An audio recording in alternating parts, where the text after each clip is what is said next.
Ngasisu mahausagumna mayamgidamakta nungairaba khungaw wari ama uduna lakjari.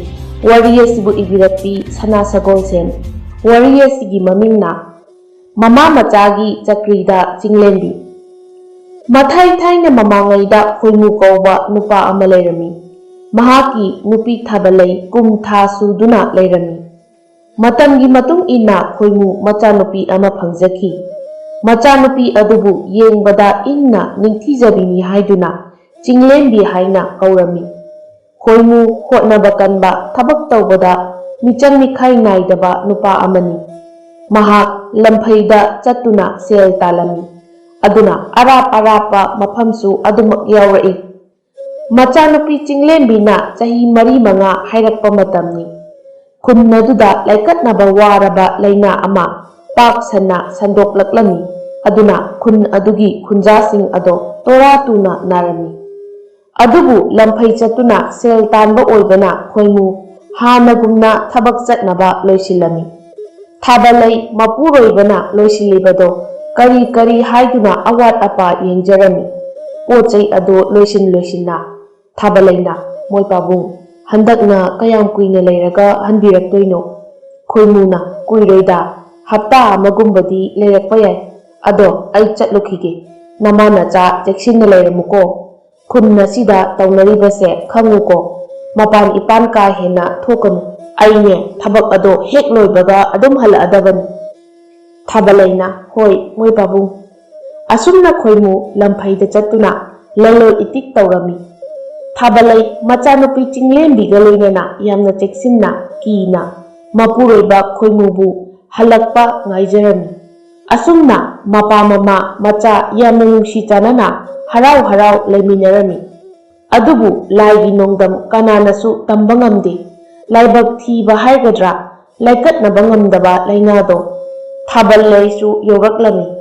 Piklibi machanupi Chinglembina sahi manga hairakpada thabalai nongaki. Khoimu ningba kaiba haibado oirami. Adubu nupi atopa amata magi punsigi khongloi oige haibagi wakhal lapna thamlami. Phana kusilaklaba phawba khoimu nupi atopa thida leirambadu ubada sagaigi mane ibetona amuktang wari sanage khanna khoimu hoida laklami. Ibetona ibungo khoimua tabro ne nangbo. Khoimu taraduna ine lakpiri. Ibetona hoine ine la inine. Khoimuna mangonda kakhatpiro o ine. Kaino namaki nakta lakpabo ikoi-koina leiribadubo. Ibetona kaisu koideda iyagi sangaidabu kaidobogi koidoinone. Asi hairaga ibeton mangonda kakhatlaga khoimuna thariba pida aduda phamlami. Aduga wa makha tarai. Yengoi inena ngasi laklibase wari amata tanasi haiduna laibani. Khoimuna kari wano chingyari takpiyu ine. Ibetona adai karisu nate. Nangbu kayam kuina asumna laikige khalibano amukta khumu ineda. Khoimuna takpiriba wafamsibu ine. Ibetona ihe adai karigisu natene. Nangbu naito masum laiba yadoribara haibani. Khoimuna ine ai namawduna thamlamliba ichanupi sigidamakta khallaga punsise lengrage khalle. Ibetona madu yara oine punsi kongsat haibasidi aikhoi nakhoisu nongmadi asi lambido chattauribani. Akon ahangi wa khaktani. Imawdo aishu nungsine adubu pikliba nachanupi asina ima piyu hairakpa mikupta nangbu tumina laithokpa ngamkidro. Nupi oibigidi ima haibase yaudaba yadrabanine. Nangne atai khandrasu nachanupigidi khara khanthauko. Fare adudi inesu amuk hannaba taurage. Ado nang wakhal munadi amukta khanthauko. Asi hairamlaga ibeton hankre. Khoimu ibeton hankraba matungda magi kada changlaklaga phamenduda phamlaga ngaihak wakhal khanduna leirami. Aibu inegi wafam ase chumdauribra. Karigumba imomna aigi ima kadaino haireklabadi aidi kari khongani. Aina laugadoriba khongpham ase karino. Khoimugi wakhalda khanjabani. Amuksu makha tarai. ꯊꯥꯕꯂꯩ ꯅꯪꯅ ꯏꯐꯝꯗ ꯅꯃꯣꯝꯁꯦ ꯁꯤꯟꯅꯔꯝꯂꯒ ꯆꯠꯂꯤꯕꯁꯤꯕꯨ ꯀꯗꯥꯏꯗꯅꯣ ꯑꯩꯕꯨ ꯀꯩꯗꯧ ꯍꯥꯏꯕꯅꯣ ꯑꯁꯨꯝꯅ ꯍꯨꯝꯕꯪꯅꯔꯒ ꯋꯥꯈꯜ ꯃꯌꯥꯝꯅ ꯄꯨꯟꯗꯨꯅ ꯅꯨꯃꯤꯠꯇꯣ ꯑꯗꯨꯃꯛ ꯍꯧꯈ꯭ꯔꯦ ꯄꯤꯛꯂꯤꯕꯤ ꯃꯆꯥꯅꯨꯄꯤ ꯆꯤꯡꯂꯦꯝꯕꯤꯒꯤ ꯈꯜꯂꯒ ꯈꯣꯏꯃꯨ ꯑꯍꯜ ꯂꯃꯟꯁꯤꯡꯅ ꯍꯥꯏꯅꯗꯨꯅ ꯇꯥꯊꯣꯠꯄꯨ ꯃꯥꯒꯤ ꯂꯣꯏꯅꯕꯤ ꯑꯣꯏꯅ ꯑꯃꯨꯛ ꯍꯟꯅ ꯄꯨꯟꯁꯤ ꯂꯩꯄꯨꯟ ꯁꯦꯝꯂꯝꯃꯤ ꯅꯨꯃꯤꯠꯇꯨꯒꯤ ꯑꯍꯤꯡ ꯃꯇꯝꯅꯤ ꯈꯣꯏꯃꯨ ꯍꯪꯒꯥꯝ ꯃꯄꯥꯜꯒꯤ ꯈꯨꯗꯩ ꯑꯗꯣ ꯁꯦꯠꯂꯗꯨꯅ ꯈꯨꯔꯨ ꯁꯣꯛꯇꯨꯅ ꯃꯥꯏꯊꯣꯡ ꯏꯃꯛ ꯃꯛꯁꯤꯟꯅ ꯂꯩꯔꯝꯕꯗꯣ ꯎꯔꯝꯃꯤ ꯇꯥꯊꯣꯠꯅ ꯈꯣꯏꯃꯨ ꯃꯅꯥꯛꯇ ꯆꯪꯂꯛꯂꯒ ꯀꯩꯗꯧꯕ ꯌꯥꯎꯔꯕꯒꯦ ꯑꯗꯨ ꯇꯥꯊꯣꯠ ꯈꯣꯏꯃꯨ ꯃꯅꯥꯛꯇ ꯆꯪꯂꯛꯂꯒ ꯀꯩꯗꯧꯕ ꯌꯥꯎꯔꯕꯒꯦ ꯑꯗꯨꯛ ꯅꯨꯡꯁꯨꯛ ꯅꯨꯡꯖꯥꯅꯕ ꯅꯇꯧ ꯎꯔꯤꯕ ꯑꯗꯨꯕꯣ ꯅꯅꯥꯏ ꯅꯨꯕꯤꯅꯤ ꯍꯥꯏꯕꯁꯦ ꯑꯩꯍꯥꯛꯁꯦ ꯏꯄꯦꯟ ꯄꯦꯟꯕꯤꯗ꯭ꯔꯕ꯭ꯔꯥ ꯈꯣꯏꯃꯨꯅ ꯑꯗꯨꯒꯨꯝꯕ ꯀꯔꯤꯁꯨ ꯂꯩꯇꯦꯗ ꯑꯗꯨꯕꯨ ꯋꯥꯐꯝ ꯑꯃꯇ ꯇꯥꯊꯣꯠꯅ ꯆꯤꯡꯅ ꯄꯔꯩ ꯂꯩꯇꯅ ꯇꯥꯛꯄꯤꯌꯨ ꯈꯣꯏꯃꯨꯅ ꯑꯩꯅ ꯍꯥꯏꯒꯗꯧꯔꯤꯕ ꯋꯥꯐꯝ ꯑꯁꯦ ꯅꯪ ꯍꯤꯛꯇꯣꯛꯄꯗꯤ ꯇꯧꯒꯅꯨ ꯉꯁꯤ ꯑꯩꯅ ꯅꯪꯒ ꯄꯨꯟꯁꯤ ꯂꯩꯄꯨꯟ ꯁꯦꯝꯂꯤꯕꯁꯦ ꯑꯩꯒꯤ ꯃꯔꯥꯏꯕꯛ ꯊꯤꯔꯕꯤ ꯑꯃꯠꯇ ꯉꯥꯏꯖꯕꯤ ꯏꯃꯣꯝ ꯃꯍꯥꯛꯀꯤꯗꯃꯛꯇꯅꯤ ꯑꯗꯨꯅ ꯄꯤꯛꯂꯤꯕꯤ ꯅꯋꯥ ꯑꯁꯦ ꯅꯪꯒꯤ ꯅꯕꯨꯛ ꯊꯣꯛꯀꯤ ꯅꯆꯥꯃꯛꯅꯤ ꯈꯟꯅ ꯆꯤꯀꯣꯟ ꯅꯥꯎꯀꯣꯟꯕꯤꯌꯨ ꯅꯪꯅ ꯃꯍꯥꯛꯀꯤ ꯄꯨꯟꯁꯤꯗ ꯋꯥꯠꯇꯨꯅ ꯂꯥꯛꯑꯕ ꯏꯃꯥ ꯍꯥꯏꯕ ꯋꯥꯍꯩꯁꯦ ꯅꯪꯅ ꯃꯦꯟꯈꯠꯄꯤꯌꯨ ꯑꯗꯨꯒ ꯀꯔꯤꯒꯨꯝꯕ ꯂꯣꯅꯕꯤ ꯅꯕꯨꯛ ꯊꯣꯛꯀꯤ ꯅꯋꯥ ꯅꯠꯇꯦ ꯍꯥꯏꯗꯨꯅ ꯃꯤꯔꯥꯏꯔꯛꯄ ꯃꯤꯀꯨꯞꯇ ꯅꯪ ꯑꯩꯒꯤ ꯃꯔꯤꯁꯨ ꯂꯣꯏꯔꯕꯅꯤ ꯈꯪꯉꯨ ꯇꯥꯊꯣꯠꯅ ꯍꯥꯏꯕꯤꯔꯤꯕ ꯇꯥꯛꯄꯤꯔꯤꯕ ꯋꯥꯐꯝ ꯈꯨꯗꯤꯡꯃꯛ ꯉꯥꯛꯄ ꯉꯝꯕ ꯑꯣꯏꯖꯒꯤ ꯑꯩꯒꯤ ꯋꯥꯈꯜꯗ ꯑꯃꯛꯄ ꯂꯩꯇ ꯏꯃꯣꯝ ꯆꯤꯡꯂꯦꯝꯕꯤꯕꯨ ꯏꯕꯨꯛ ꯊꯣꯛꯀꯤ ꯏꯆꯥꯃꯛꯅꯤ ꯈꯟꯖꯒꯤ ꯑꯁꯨꯝꯅ ꯑꯍꯤꯡ ꯑꯗꯣ ꯍꯧꯈꯤꯔꯝꯃꯤ ꯃꯇꯝ ꯈꯔꯗꯤ ꯇꯥꯊꯣꯠ ꯆꯤꯡꯂꯦꯝꯕꯤꯕꯨ ꯃꯆꯥꯗ ꯃꯆꯥꯒꯨꯝꯅ ꯂꯨꯅ ꯆꯥꯅ ꯃꯃꯥ ꯑꯃ ꯑꯣꯏꯕꯒꯤ ꯃꯤꯅꯨꯡꯁꯤ ꯄꯨꯝꯕ ꯄꯤꯗꯨꯅ ꯅꯨꯡꯉꯥꯏ ꯌꯥꯏꯐꯅ ꯂꯩꯔꯝꯃꯤ ꯃꯇꯧ ꯑꯗꯨ ꯎꯕꯗ ꯈꯣꯏꯃꯨꯒꯤ ꯊꯃꯣꯏꯅ ꯄꯦꯟꯖꯔꯝꯃꯤ ꯃꯇꯝꯒꯤ ꯈꯣꯡꯂꯩ ꯀꯅꯥꯅꯁꯨ ꯊꯤꯡꯕ ꯉꯝꯗꯕꯒꯨꯝ ꯉꯁꯤꯗꯤ ꯇꯥꯊꯣꯠ ꯃꯃꯣꯝ ꯇꯅꯧꯕꯤꯕꯨ ꯐꯪꯖꯔꯝꯃꯤ ꯃꯕꯨꯛ ꯊꯣꯛꯀꯤ ꯃꯆꯥ ꯐꯪꯂꯕꯁꯨ ꯇꯥꯊꯣꯠ ꯃꯆꯥꯅꯨꯄꯤ ꯑꯅꯤꯃꯛꯄꯨ ꯆꯞ ꯃꯥꯟꯅꯕ ꯃꯤꯠꯌꯦꯡꯗ ꯑꯗꯨꯃꯛ ꯅꯨꯡꯁꯤꯔꯝꯃꯤ ꯑꯗꯨꯕꯨ ꯃꯇꯝ ꯈꯔꯒꯤ ꯃꯇꯨꯡꯗ ꯇꯥꯊꯣꯠ ꯃꯆꯥꯗ ꯃꯤꯆꯪ ꯃꯤꯈꯥꯏ ꯅꯥꯏꯕꯒꯤ ꯁꯛꯐꯝ ꯑꯃ ꯇꯥꯕ ꯍꯧꯔꯛꯂꯝꯃꯤ ꯑꯄꯣꯛꯄꯤꯒꯤ ꯃꯇꯧ ꯑꯗꯣ ꯏꯟꯈꯠꯂꯛꯂꯤꯕꯤ ꯃꯆꯥꯅꯨꯄꯤ ꯇꯅꯧꯕꯤꯗꯁꯨ ꯇꯥꯕ ꯍꯧꯔꯛꯈꯤ ꯅꯣꯡꯃ ꯆꯤꯡꯂꯦꯝꯕꯤ ꯆꯥꯛ ꯊꯣꯡꯕ ꯂꯣꯏꯔꯗꯨꯅ ꯉꯥꯏꯍꯥꯛ ꯄꯣꯊꯥꯒꯦ ꯍꯥꯏꯗꯨꯅ ꯃꯥꯒꯤ ꯐꯝꯃꯦꯟꯗ ꯉꯥꯏꯍꯥꯛ ꯍꯤꯞꯊꯔꯝꯃꯤ ꯌꯨꯝ ꯍꯦꯛ ꯌꯧꯔꯛꯄꯒ ꯇꯥꯊꯣꯠꯅ ꯀꯗꯥꯏꯗ ꯑꯃꯨꯛ ꯂꯩꯈ꯭ꯔꯦ ꯃꯤꯅꯥꯏ ꯅꯨꯄꯤꯗꯣ ꯏꯃꯨꯡ ꯊꯦꯂꯣꯡꯁꯦ ꯏꯆꯥꯏ ꯆꯥꯏꯔꯒ ꯊꯝꯃꯤꯁꯤꯕꯨ ꯀꯅꯥ ꯂꯥꯛꯇꯨꯅ ꯂꯣꯏꯁꯤꯟꯕꯤꯅꯤ ꯇꯧꯔꯤꯅꯣ ꯍꯥꯏꯕꯅꯤꯗ ꯍꯦ ꯃꯤꯅꯥꯏ ꯃꯆꯥ ꯇꯥꯗꯕ꯭ꯔꯣ ꯅꯪꯕꯣ ꯍꯥ ꯆꯤꯡꯂꯦꯝꯕꯤꯗꯤ ꯁꯤꯊꯅ ꯇꯨꯝꯊꯔꯨꯕꯅ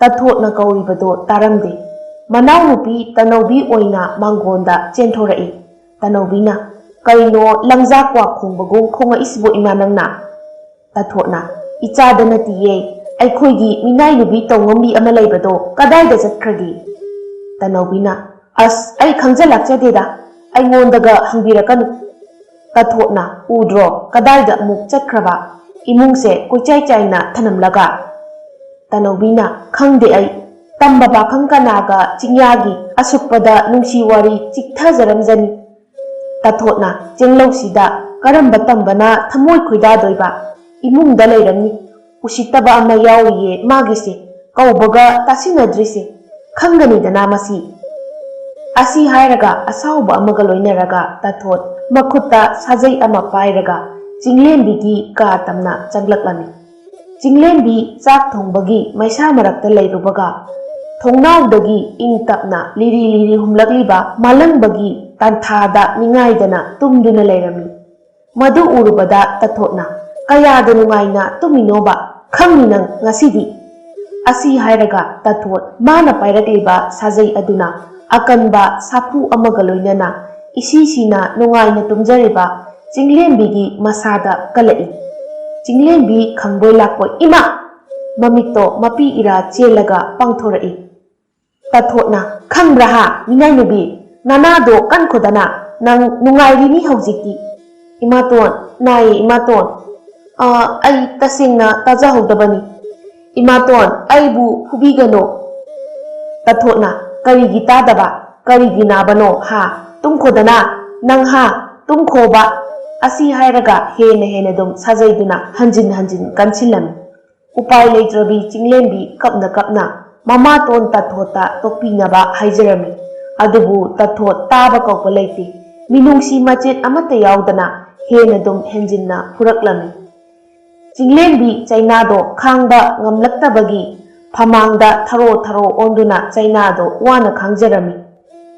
Tharo onduna khanglaba adu phawba Tathot phuba yaba phuramlaga khangbra minai nubi nangda sijakrone nama asibagi manakta chachakho ai wakhal yangna amukta leijahoge asi hairaga Chinglenbigi sangkraba masam ado laktana pairaga namphoi phoiraga leimaiduda inthurami imaton kapli tawduna Chinglenbina hairakpani. Tathotna nangda sijakho aduga ai pelani minai nubi nang leibadagi aise ingna chikna hingba ngamloidauri Chinglongduda upiranu nama asibadugi manakta chakrone he. Chinglenbina imaton aibu chai thangba tawbi adubu layoi imado adubu panduna chai thangbiganu. Tathotna palle noi nama asibado laithungbido palle nangaidoge haibano ha palle asi hairaga Chinglenbigi chindan mayaduda Tathotna khupakna kanna amuk thajinbi aduga aigi chintaktagasu khumba sarine kari thoena tawjasaino pharamanine haujiktiya khum khodana na chindo asi hairamlaga Tathot Chinglenbigi manaktagi thoraklami. Chinglenbi laimaida lukthaduna kaptuna leirami. Ngasaina kaunabado taradi si thokidro nasana Chaina phangnaba hek sinjaradana thawoi usittabagi mawong tawraga Chinglenbigi manakta changamaga Tanobina hairambani.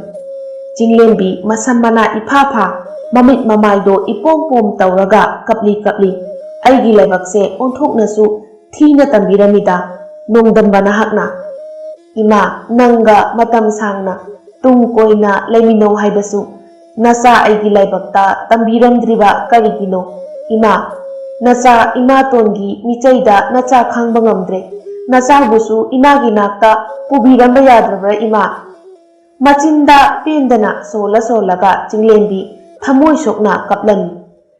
Tanobi mangonda thorai ima nangsu kayam thina phurage chatpa amuk ngamdadana ko.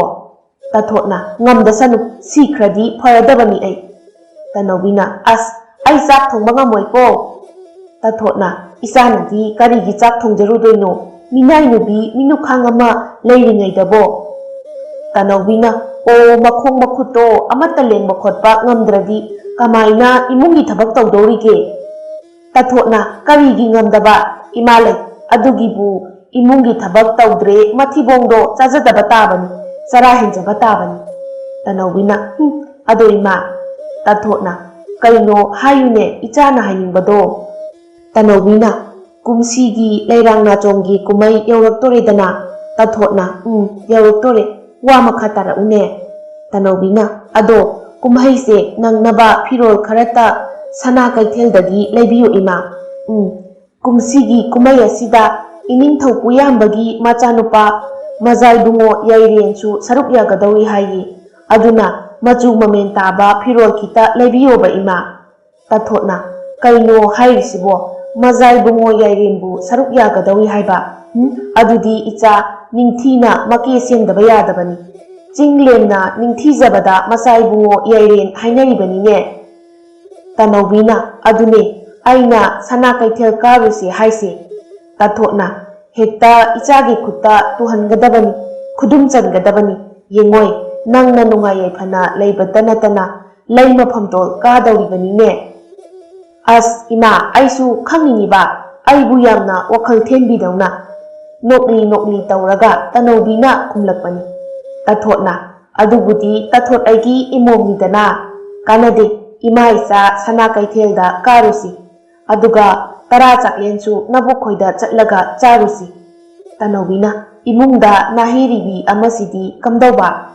Tathotna asigidi kain khalunu ima tawgiye asi hairamlaga Chinglenbi tanaba Tathotna he taribra imungduda naisinduna leiganu chai kholibase loisilamu aduga sak isingdo naranai khonajaro aikhoigidi hapuranu khangedana aina hairiba wafamsingse nangna handak muka na thairaba nang aibu fatte haiganu khangedana minai nubisidi asi hairamlaga tanaubi tathot kaloinana sana kaithel kaba chatkirami makhoi ani makna chatkibado makhok sekli haugallaklaga khongthang thangba ngamboi ngamdaboi thanglaga thongjinduda makok ngaduna mapi ira chelaga ningamdana chinglenbi yengduna laihori machinda solai onthoknasu nongdam thina tambidako nuja oibi aigi mapokse apokpi imamaki minungsi phangdrabasu ayokpi imagi minungsi phangani khaluba aihakse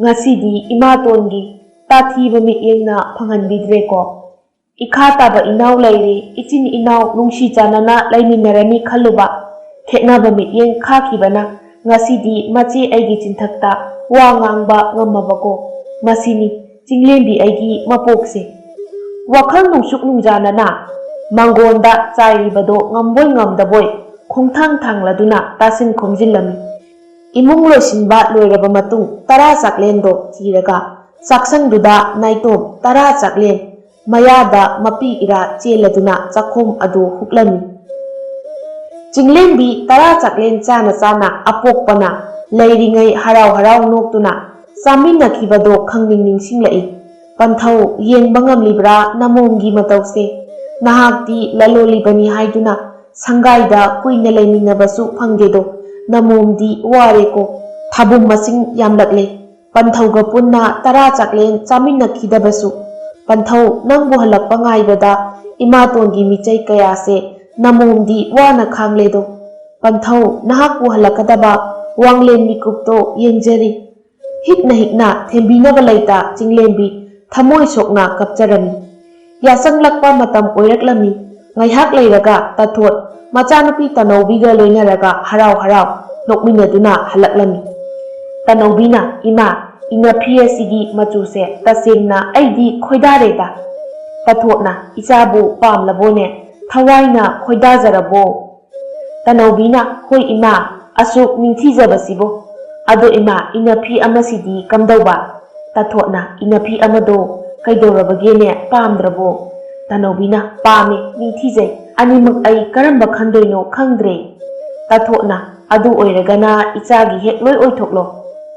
tanaubina amasigidi kari oina thondoriba aina animak lawradi tathotna minai nubi magibu nangi phijet amanba segaibado hek pi khra loire karigi maga ichaga lamba tawrugani yumsigi mapudi ichani minai nubi mabu manaba mityeng yengba yabro ima tawge adugidi nang chatlo nangi phimaldo puthorao tanaubina hoi ima asi hairaga magi kada changduna machu sitharaba mallaba matek su photba phimal ado puduna lakami aduga tathotna se ima asi hairaga pirami tathotna phimal ado pairaga chinglenbi bu kaurai taribra chinglenbi taraduna kari takpigadaba imaton tathotna yengoi kumsigi kumaisu koirakre aduna firol se chanaba khara leirubani ado nanaw nupina animak mana khoidajare hairi yararoi nangna hena khangiduni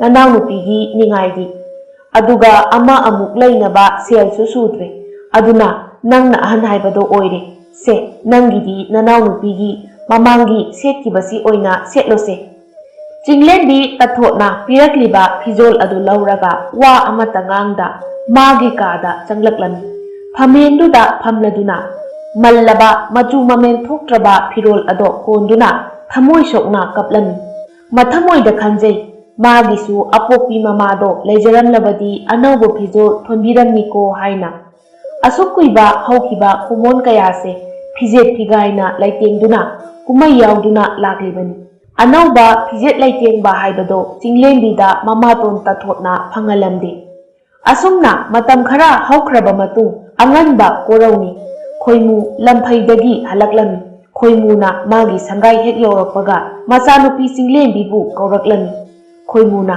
ipagi imom chinglenbi imom nangbu taribro ipa laklene chinglenbina taraduna panthau haina kauraduna harau sumangda chenthoraklaga panthau namom panthaugi khonjel tajare lakjare panthau khoimuna ipa halabane ipana imomgi ꯀꯨꯝꯁꯤꯒꯤ ꯀꯨꯝꯍꯩ ꯑꯁꯤꯗ ꯁꯦꯠꯅꯕ ꯐꯤꯖꯦꯠ ꯂꯩꯇꯦꯡ ꯂꯩꯔꯛꯂꯕꯅꯤ꯫ ꯆꯤꯡꯂꯦꯝꯕꯤꯅ ꯑꯁꯦꯡꯕꯒꯤꯔ ꯄꯟꯊꯧ ꯑꯩ ꯐꯤꯖꯦꯠ ꯑꯍꯟꯕ ꯁꯦꯠꯄ ꯐꯪꯂꯗꯣꯏꯔꯣ?